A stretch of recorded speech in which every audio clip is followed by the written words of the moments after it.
আজকে আমার রেসিপি ছিল চকলেট কাপকেক। এই কাপকেকটা বাচ্চাদের খুবই পছন্দের একটা কেক। এটা দেখতেও যেমন সুন্দর হয়েছিল, খেতেও তেমনই সফট হয়েছিল। এই কেকটা বানানোর জন্য প্রথমেই আমি একটা বাউলের মধ্যে দুটো ডিম নিয়ে নিয়েছিলাম। এরপর আমি হাফ কাপ চিনি আর হাফ কাপ সাদা তেল দিয়ে একটা স্মুথ ব্যাটার করে নিয়েছিলাম। এর মধ্যে আমি হাফ কাপ দুধ অ্যাড করেছিলাম। এরপর আমি এর মধ্যে 2 কাপ আটা দিয়ে দিয়েছিলাম।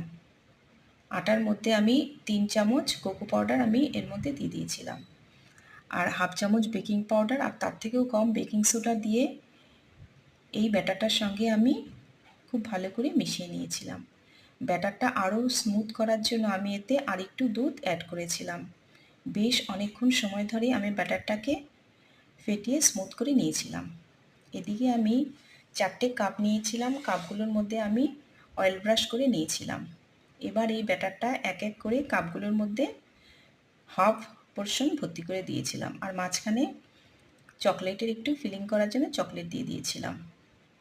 প্রতিটা কাপের আমি হাফ ভর্তি করে এইভাবে 4টে কাপ রেডি করে নিয়েছিলাম। এইদিকে ওভেন আমি প্রিহিট করে 2 মিনিটের জন্য ওভেন টেম্পারেচারে আমি বেক করে নিয়েছিলাম। এইভাবে আমি 4টে কেক বেক করে নিয়েছিলাম।